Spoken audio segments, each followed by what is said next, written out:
Hey folks, Hal Shurtleff with Camp Constitution, and we are here in Culpeper County, Virginia, with Brad Forbush, who is with the 13th Massachusetts Historical Regiment, and Brad is a tour guide for the Cedar Mountain Battle.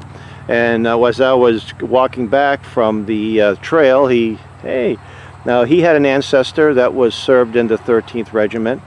He told me that this is probably the site where Captain Nathaniel Shurtleff was killed. So give us a little background.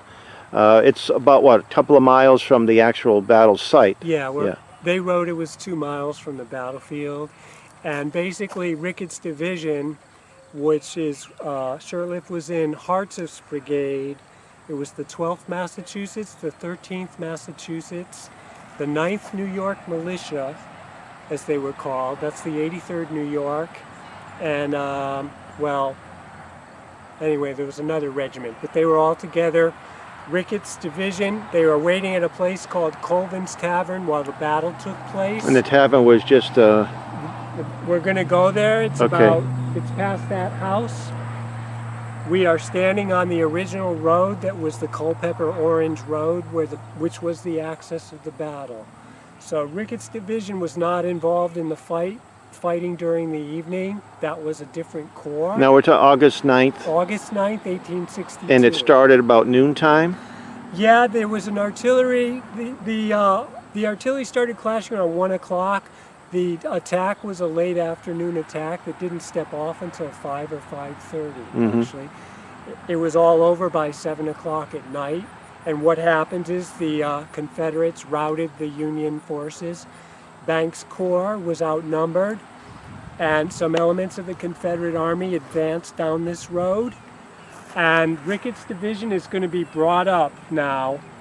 General Pope, who was not here during the battle, arrives on the field. He sees there's been a battle. He advances Ricketts Division forward. Union lines are falling back. Ricketts men are just as big as the whole battle. They have as many men as Banks had when he conducted this battle. They're going to arrive here in this area to shore up the Union line, and this is going to be the Union line at night. They're going to hold the Confederate advance here. And you're saying it hasn't changed a whole lot. The cornfield, I mean, a few homes here and there, trailer homes, but... Well, 15 is there. It was added, I think, in the 1940s, and it confuses everybody. They think the battle is along Route 15, and time and again they show up and they say, I can't figure this out.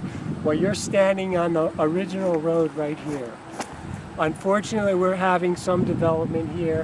We still hope to preserve some more of this land that was actually the Union position during the battle. So you say the 12th Regiment was here in support of the artillery? Yeah. What happened is Pegram, a young Confederate officer with a lot of pluck, is going to advance on his own initiative, his battery, right down this road. He's on a little knoll designated Pegram's Knoll. He starts shelling the arriving troops of McDowell's Corps. So the batteries in that corps, the batteries in Hartsuff's brigade, are going to deploy on this road. Right here, in this area behind me, is Thompson's battery. I think it's the 1st Pennsylvania. The 12th Mass may have been sent to support them. I'm not sure. They arrived in any case. They arrived on that ridge over there in front of that house.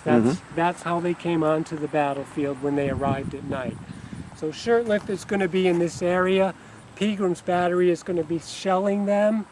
Some of the regiments, the 12th Mass actually took. Now, was he was shot by musket fire or rifle fire, wasn't he? I don't know specifically how he died. He may have been hit by. There were some Confederate regiments in the woods here supporting Pegram's battery. But essentially, Thompson's battery is going to silence Pegram very quickly. Now, you brought up something I didn't know about Robert Gould Shaw. Robert Gould Shaw was here. I think he's on General Gordon's staff. No, Shaw was the man who eventually led the first all-black Massachusetts 54th Regiment, also a Harvard graduate. Yes. And I don't have any documentation, at least I haven't found any, but I have to assume that Shurtleff and Shaw were at least knew each other, if not Yeah. friends. These people knew each other. Shaw recovered 4 captains' bodies of the 2nd Massachusetts that were involved, and they were in Banks. Of course, they were in Banks' division of the Army that actually Banks instigated this attack. And these Massachusetts soldiers, I'll tell you, my ancestor was in these. These guys were tough guys. They didn't want to leave the field. And because of that, they took high casualties in this fight. So the 2nd Massachusetts, they lost 4 captains killed, and 2 or 3 of them were Harvard graduates. Robert Gould Shaw actually went onto the field after the battle and found these bodies, and he described how he found them. It's a vivid account. No, he actually recognized them. He found them, yes, and he said 3 of them fell in one place, and they're so mutilated he wasn't going to describe them. These bodies were actually sent home. And of course, our ancestor was also sent home. He's buried in Mount Auburn Cemetery. Yeah, if a family could do it, and they knew, you know, if these guys had friends who knew who they were, they would try to reclaim the body and send it home for a proper burial. That was very important in Victorian times. Yeah.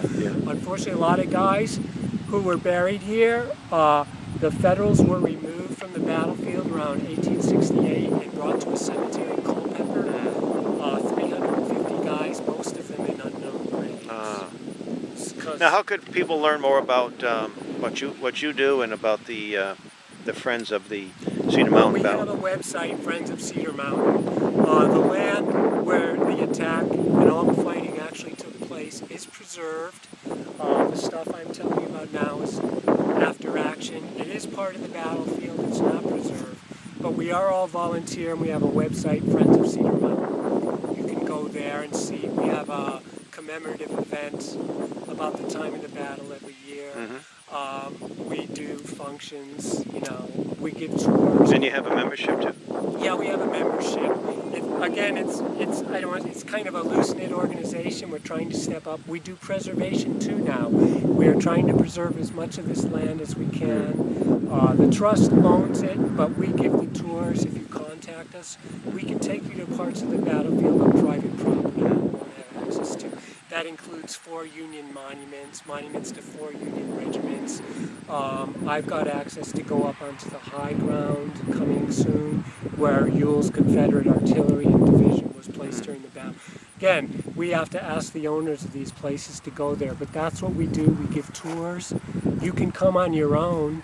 Right now there's an initiative going through the Virginia legislature to make this a state park.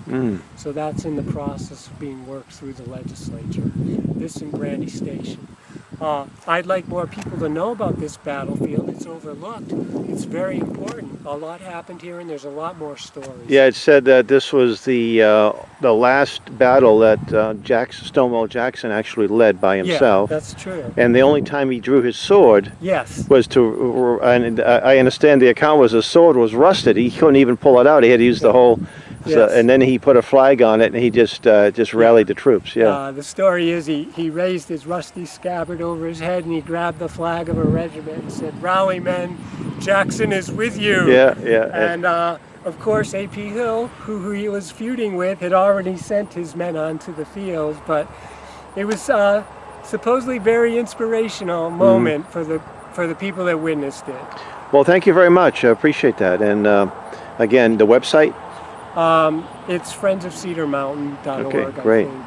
All right. You can find us there, and on Facebook too. We have a Facebook. Excellent. page. That's where I found you. So, all right. Thank you. And to learn more about Camp Constitution, visit our website, campconstitution.net.